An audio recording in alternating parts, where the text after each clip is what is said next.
नमस्कार मित्रांनो. दुपारची वेळ होती. ट्रेन शहरातील जुन्या रेल्वे स्टेशनवर नुकतीच थांबली होती. प्लॅटफॉर्म क्रमांक 2 वर प्रवाशांची गर्दी, चहा विक्रेत्यांचे आवाज आणि ट्रॉली ओढणारे पोर्टर या सर्वांचा गोंधळ उडाला. एक तरुण ट्रेनमधून उतरला. आर्व, सुमारे 27 वर्षाचा. त्याच्या चेहऱ्यावर थकवा होता, डोळ्यात काळजी होती. तो एका दुकानातून पाण्याची बाटली खरेदी करत होता. दुकानदाराला पैसे देऊन त्याने त्याचे पाकीट परत आत ठेवण्याचा प्रयत्न केला, पण ते पाकीट जमिनीवर पडले. तो ट्रेनकडे चालायला लागला तेव्हा मागून एक स्पष्ट आवाज आला, बेटा तुझे पाकीट. आर्वने मागे वळून पाहिले आणि समोर जे दिसले ते पाहून तो तिथेच थांबला.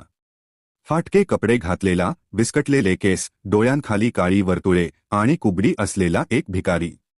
जवळून पाहिल्यावर एक माणूस दिसला ज्याचा दुसरा पाय अर्धा कापला गेला होता.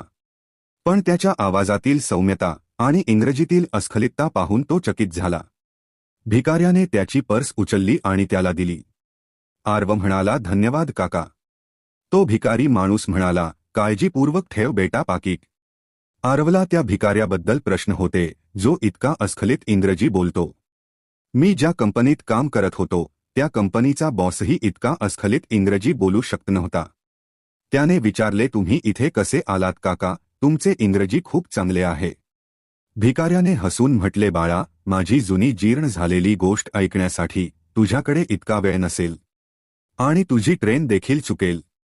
आर्वचे मन आणखी गोंधळाने भरून येऊ लागले. त्याने या भिकाऱ्याची गोष्ट ऐकावी की ट्रेन पकडावी काही सुचत नव्हते.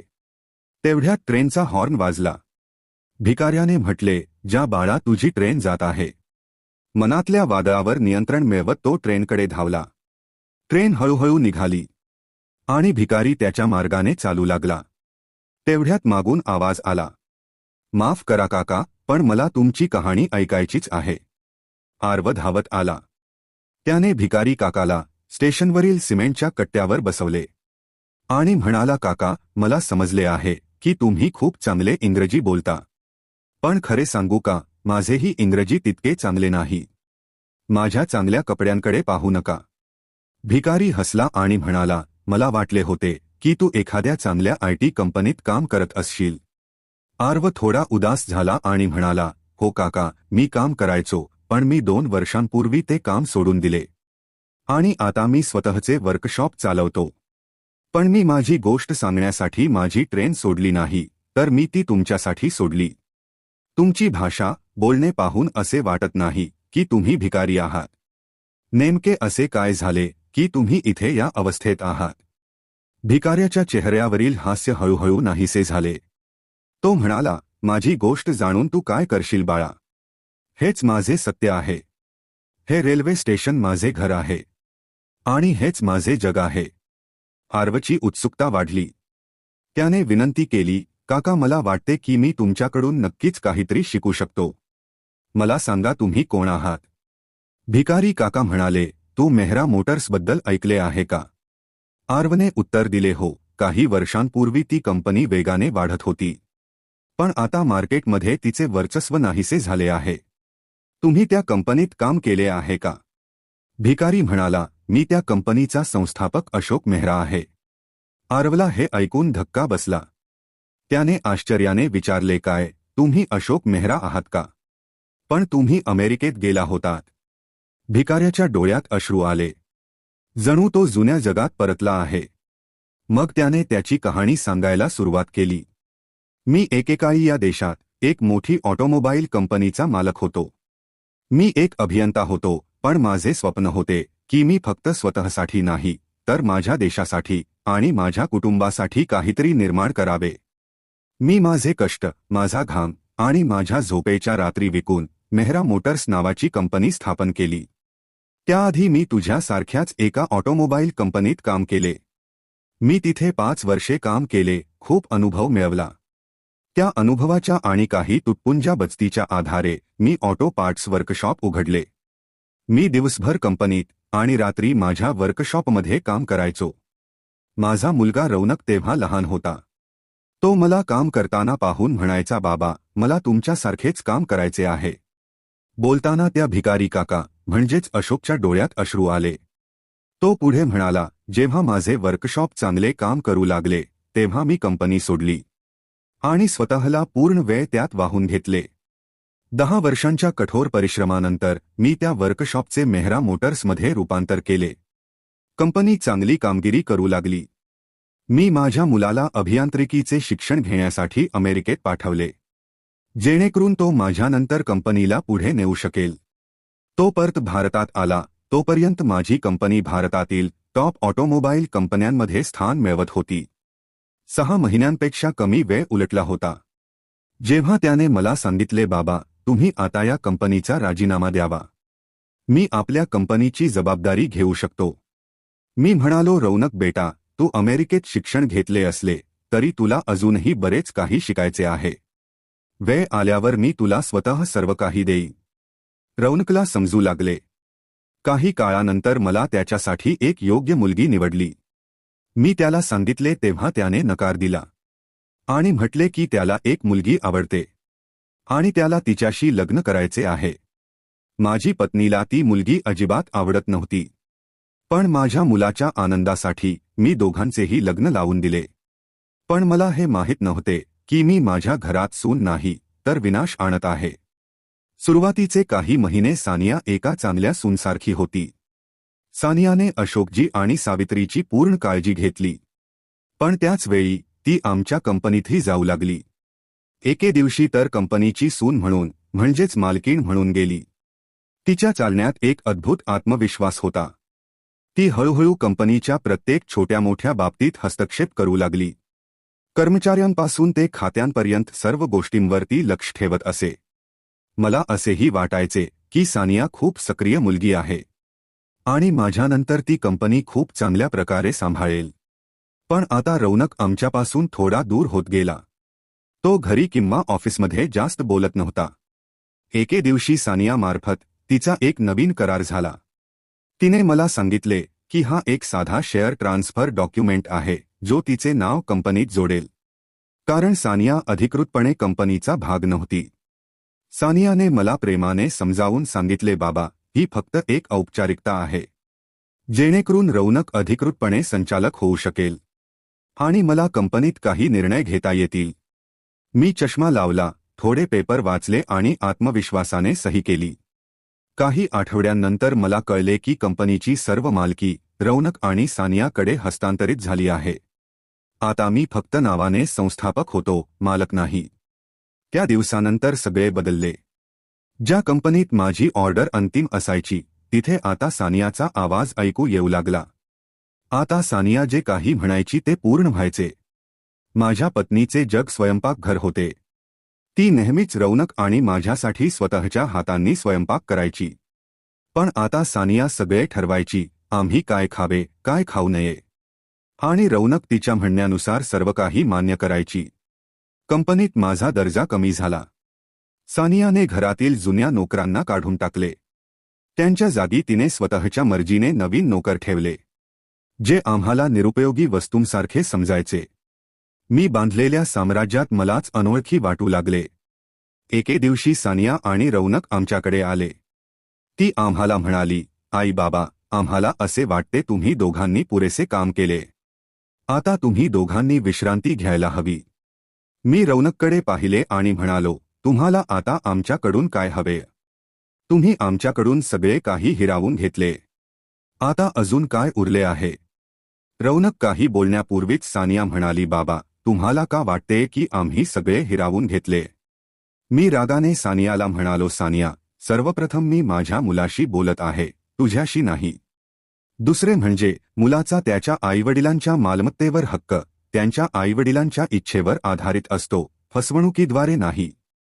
त्या बदल्यात त्यांना प्रेम आणि आदर मिळतो. तुम्ही आम्हाला काय दिले? विश्वासघात, अपमान आणि एकाकीपणा. सानिया तिथेच उभी होती. तिचा चेहरा विकृत झाला होता. ती काहीही बोलू शकत नव्हती. पण रौनक म्हणाला, हे बघा बाबा, मला तुमची ही सवय अजिबात आवडत नाही. आम्ही तुमच्या भल्यासाठी काही केले तरी तुम्हाला दोघांनाही त्यात वाईट दिसते. सानिया आणि मी इथे तुम्हाला हे सांगण्यासाठी आलो होतो की आम्हाला आता वाटते की तुम्ही आता भरपूर काम केले आहे. आणि आता तुम्ही तीर्थयात्रेला जावे. आम्ही तुमच्या दोघांसाठी रामेश्वरमची तिकिटे बुक केली आहेत. आपण उद्या निघणार आहोत. माझी पत्नी सावित्री मान खाली घालून हळूवारपणे म्हणाली, यामागे यांचा काहीतरी स्वार्थी हेतू असावा. त्या दोघांनी आम्हाला विचारले देखील नाही. त्यांनी फक्त आम्हाला ऑर्डर दिली. ती रात्र कदाचित आमच्या आयुष्यातील सर्वात मोठी रात्र होती. दुसऱ्या दिवशी रोनक आणि सानिया आम्हाला ट्रेनच्या एसी डब्यात घेऊन गेले. ट्रेन हळूहळू पुढे सरकत होती. काही तासांच्या प्रवासानंतर आम्ही एका स्टेशनवर पोहोचलो. रोनक आणि सानियाने आम्हाला सांगितले की आम्हाला तिथे ट्रेन बदलाव्या लागतील. आम्ही दोघेही एका स्टेशनवर उतरलो. रोनक म्हणाला, तुमचे सामान इथेच ठेवा, मी घेऊन येतो. सानिया आम्हाला स्टेशनच्या लोखंडी खुर्चीकडे घेऊन गेली आणि पुढच्या प्रवासासाठी तुमची तिकिटे घेऊन येते असे सांगितले. आम्ही रोहन आणि सानियाची वाट पाहत होतो. ते बराच वेळ आले नाहीत. ट्रेन हॉर्न वाजवत निघणार होती तेव्हा सावित्रीने रोनक आणि सानियाला एका ट्रेनमध्ये चढताना पाहिले. सावित्री त्यांच्या मागे त्यांना हाक मारत होती.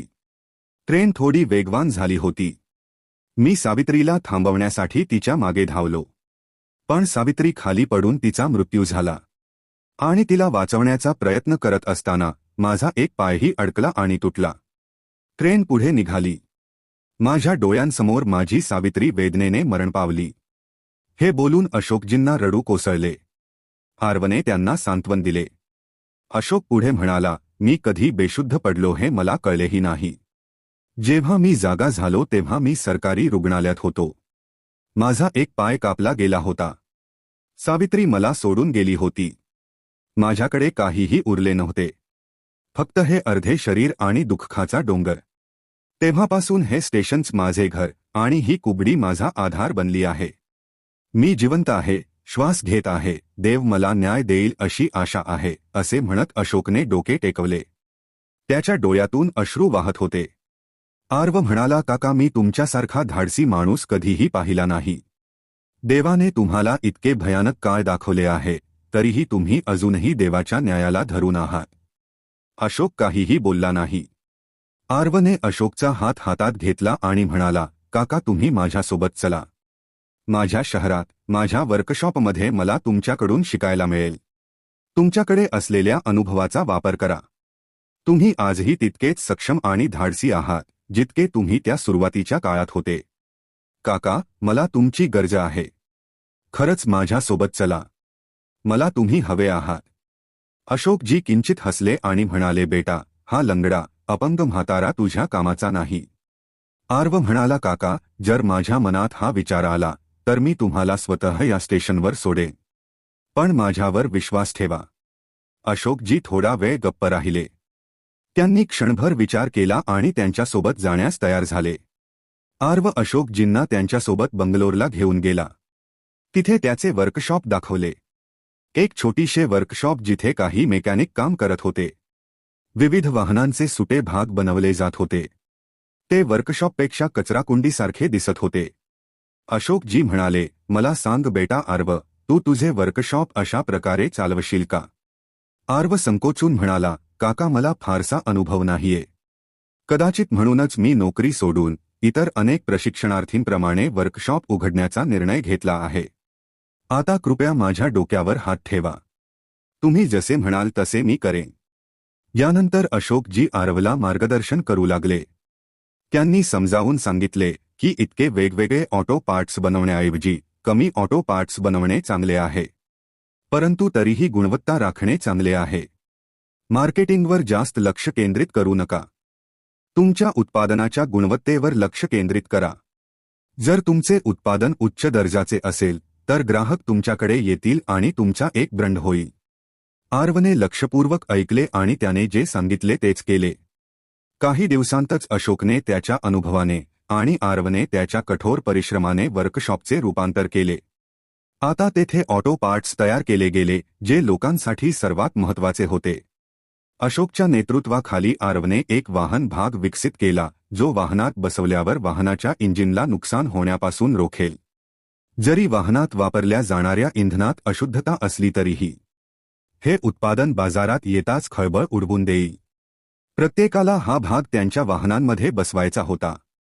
सुरुवातीला त्याने हा भाग केवळ दुचाकींसाठी विकसित केला, तो त्यांना चाचणीसाठी दिला. त्याने चांगली कामगिरी केली आणि त्यानंतरच त्याने तो पार्ट बाजारात लाँच केला. जेव्हा तो भाग दुचाकींवर इतका यशस्वी ठरला, तेव्हा अशोकच्या संमतीने आरवने त्याच्या सहकाऱ्यांसह चारचाकी आणि मोठ्या वाहनांसाठी तो विकसित करण्यास सुरुवात केली. अशोकच्या लक्षात आले की आरवचा त्याच्या सहकाऱ्यांशी आणि इतर वर्कशॉपमधील कामगारांशी समन्वय नव्हता.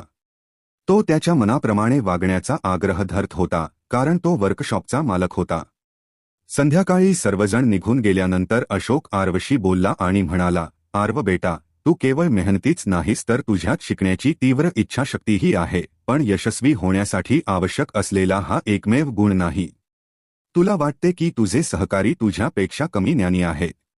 पण लक्षात ठेव आरव बेटा, भारतात 4 वर्षे अभियांत्रिकीचा अभ्यास केलेला अभियंता जे करू शकत नाही, ते मेकॅनिक 2 मिनिटात करू शकतो. याचा अर्थ कोणीही शिकू शकतो. कोणालाही कमी लेखू नका. तुझ्या सहकार्यांना कुटुंबासारखे वागवा. त्यांची काळजी स्वतःच्या व्यक्तीसारखी घ्या, त्यांचे ऐकून घ्या, जर ते योग्य वाटत असेल तर त्यांचे काम करा. कोणाला माहीत आहे, त्यांना तुमच्यापेक्षा जास्त अनुभव असू शकतो. जेव्हा तुम्ही तुमच्या सहकार्यांच्या सुखदुःखात भागीदार बनता, जर तुम्ही त्यांना महत्त्व दिले तर ते तुम्हाला कधीही सोडणार नाहीत. आणि अशा प्रकारे कंपनीचा पाया रचला जातो. आरवला काय करायचे आहे हे समजले. त्याने त्याच्या सहकार्यांबद्दलचे त्याचे वर्तन बदलले आणि हळूहळू त्याने एकमेकांना आधार देणारे स्वतःचे कुटुंब तयार केले. हळूहळू त्या सर्वांनी मोठ्या मोटार वाहनांसाठी सुटे भाग बाजारापेक्षा कमी किमतीत परंतु गुणवत्तेशी तडजोड न करता बनवायला सुरुवात केली. स्वस्त कच्चा माल कुठे मिळेल याबद्दल अशोकजींनी आरवला पूर्णपणे मार्गदर्शन केले. हळूहळू आरवचे वर्कशॉप एका मिनी कंपनीत रूपांतरित झाले आणि त्यांनी विविध मोटारींसाठी सुटे भाग बनवण्यास सुरुवात केली. उत्पादनांच्या उच्च गुणवत्तेमुळे बाजारात मागणी आपोआप वाढली. काही वर्षांतच आरवची कंपनी एक प्रसिद्ध ऑटोमोबाईल कंपनी बनली आणि आज 3 वर्षांनंतर आरव व्यवसायात सर्वात वेगाने वाढणाऱ्या तरुणाचा पुरस्कार स्वीकारत होता. आरवने थेट अशोकजींच्या पायावर हा पुरस्कार ठेवला. आरवने अशोकजींना त्याच्या कंपनीचे अध्यक्ष म्हणून नियुक्त केले, तर तो संचालक राहिला. अशोकजींचे डोळे अश्रूंनी भरून आले आणि म्हणाले, माझ्या मुलानेही मला इतका आदर कधीच दिला नाही. तो नेहमीच स्वतः बॉस होण्याची आस धरत असे. पण तू तुझ्या कंपनीत संचालकपदावर असताना मला चेअरमन बनवलेस. तुला दिसेल बेटा, तुझी औदार्य तुला खूप पुढे घेऊन जाईल. आरव अशोकजींचा खूप आदर करायचा. अशोक मोठे व्यवहार पूर्ण करण्यासाठी आरवसोबत जात असे. आणि आता अशोकला त्याच्या जुन्या पायाऐवजी कृत्रिम पाय होता. म्हणून जेव्हा तो त्याच्या सूट आणि बूटमध्ये आला, तेव्हा त्याला एक पाय नाही हे सांगणे अशक्य होते. दरम्यान एके दिवशी बातमी आली की मेहरा ऑटोमोबाईल्स दिवाळखोर घोषित करण्यात आले आहे आणि विकले जाणार आहे. हे ऐकून अशोकच्या चेहऱ्यावर काळजी दिसली. आरवला हे जाणवले. तो म्हणाला, काका, तुम्हाला हे ऐकून खूप वाईट वाटले का? अशोक म्हणाला, हो आरव, मी ती कंपनी बांधण्यासाठी दिवसरात्र काम केले. हे फक्त सावित्री आणि मलाच माहिती आहे. मी ती कंपनी कोणाच्याही मदतीशिवाय बांधली, चुका केल्या, स्वतःच्या कमाईत गुंतवणूक केली आणि असंख्य आनंदांचा त्याग केला. मी स्वप्नातही विचार केला नव्हता की मी कधी माझ्या कंपनीबद्दल असे काही ऐकायला मिळेल. आरव म्हणाला, काका, तुम्ही काळजी करू नका. मी तुमची कंपनी विकत घेईन. अशोक म्हणाला, आरव बेटा, ती कंपनी आधीच बुडत आहे आणि त्यात पैसे गुंतवणे मूर्खपणाचे ठरेल. आरव म्हणाला, काका, मला माहीत आहे की ही कंपनी त्याच मालकाला परत केली पाहिजे जो लोखंडाचे सोने करू शकतो. दुसऱ्या दिवशी मेहरा ऑटोमोबाईलचा लिलाव सुरू होणार होता. आरव तिथे गेला. त्याने सर्वात जास्त बोली लावली आणि कंपनीचे सर्व शेअर्स, तिच्या सर्व कायदेशीर मालमत्ता, बंगला, कंपनीची पायाभूत सुविधा आणि कंपनीच्या सर्व शाखांसह ती विकत घेतली. अशोकचा मुलगा रौनक आता रस्त्यावर आला होता. लिलावानंतर सर्व कागदपत्रे असलेली फाईल रौनककडे गेली. त्याची शेवटची सही करत असताना रौनकला कळले की अशोक अड कंपनीज नावाच्या कंपनीने त्याची कंपनी विकत घेतली आहे. लिलावाच्या कागदपत्रांवर सही करताना रौनकने कंपनीच्या अध्यक्षाचे नाव अशोक मेहरा असल्याचे पाहिले. त्याचे हृदय धडधडत होते. तो कागदपत्रे उलटू लागला. तिथे अशोकची सही होती. फाईल त्याच्या हातातून जवळजवळ खाली पडली. तो अशोक कंपनीच्या कार्यालयात धावत गेला. अनेक कर्मचाऱ्यांसह एक मोठे आलिशान कार्यालय. त्याने रिसेप्शनिस्टला विचारले, अध्यक्षांचे केबिन कुठे आहे? त्यांनी त्याला सांगितले, ते सध्या व्यस्त आहेत. कृपया 1 तास थांबा. थोड्या वेळाने रौनकला आत जाऊ देण्यात आले. तो अध्यक्षांच्या केबिनमध्ये गेला. एक मोठे आलिशान केबिन, एसीची थंड हवा, फाईल्सचा ढीग आणि समोर तोंड करून खुर्चीवर कोणीतरी बोलत होते. खुर्ची पुढे वळताच रौनकचे संपूर्ण जग फिरले. त्याच्या मुलाला समोर पाहून अशोकने फोन ठेवला. त्याने रौनककडे वरून खालपर्यंत पाहिले. जुना सूट, विस्कटलेले केस, डोळ्यांखाली काळजीची काळी वर्तुळे. अशोकजी म्हणाले, बोला, तुम्हाला माझ्याकडून काय हवे आहे? डोळ्यात अश्रू आणत रौनक अशोकजींना म्हणाला, बाबा कृपया, मी जे केले त्याची मला आधीच खूप लाज वाटते. आता इतके औपचारिक बोलून मला आणखी लाजवू नका. अशोकजींचा चेहरा कडक आवाजात म्हणाले, तुमच्या तोंडातून निघालेले शब्द मला शिव्यासारखे वाटतात. माझा मुलगा त्याच दिवशी माझ्यासाठी मेला. त्या दिवशी तो मला रेल्वे स्टेशनवर सोडून गेला आणि मला निराधार करून गेला. त्याच्यामुळे माझी पत्नी माझ्या डोळ्यांसमोर वेदनांनी मरण पावली. मी वर्षानुवर्षे लोकांना भीक मागत राहिलो. त्याने माझ्याकडे कधी मागे वळूनही पाहिले नाही. तो माणूस माझा मुलगा नव्हता. ते माझ्या भूतकाळातील किंवा या जन्मातील काही वाईट कृत्यांचे हे परिणाम होते, जे मी इतके वर्ष सहन केले. तू आता माझा मुलगा नाहीस. मी आता तो अशोकनाथ नाही, जो त्याच्या मुलाच्या भावनिक शब्दांनी प्रभावित होईल. मी तुला लाथ मारत नाही आणि माझ्या बुटांनी मारत नाही याबद्दल तू आभारी असायला हवे. नाहीतर तू माझ्याशी आणि माझ्या पत्नीशी ज्या पद्धतीने वागलास त्यामुळे तू तुरुंगात असायला हवा होतास. मी माझा राग गमावण्यापूर्वीच इथून निघून जा. रौनक गुडघे टेकून हात जोडून म्हणाला, बाबा, मी उद्ध्वस्त झालो आहे. कृपया मला वाचवा. मी केलेल्या सर्व गोष्टींसाठी देवाने मला शिक्षा दिली आहे. सानियानेही मला त्याच दिवशी सोडून दिले, ज्या दिवशी तिला कळले की कंपनी कोसळणार आहे आणि जगण्याची कोणतीही शक्यता नाही, तेव्हा ती मला सोडून निघून गेली. सानियाच्या शब्दांना बळी पडून मी तुम्हाला आणि आईला खूप त्रास दिला आहे. कदाचित देव मला यासाठी शिक्षा देत असेल. मी तुम्हाला विनंती करतो बाबा, कृपया मला वाचवा. तुम्ही माझी कंपनी विकत घेतली, काही हरकत नाही. ती तुमचीच होती.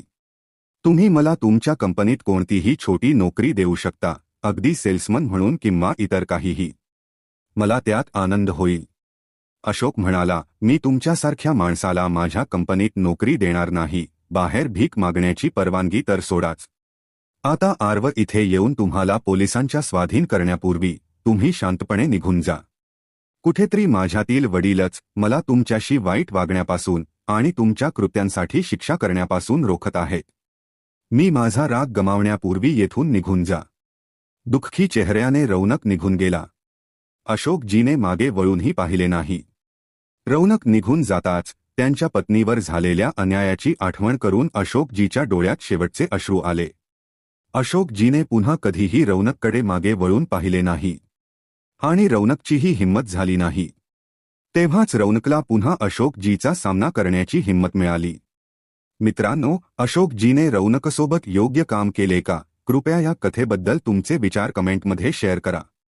जर तुम्हाला ही कथा आवडली असेल तर लाईक आणि सबस्क्राईब चॅनेल नक्की करा. श्री स्वामी समर्थ.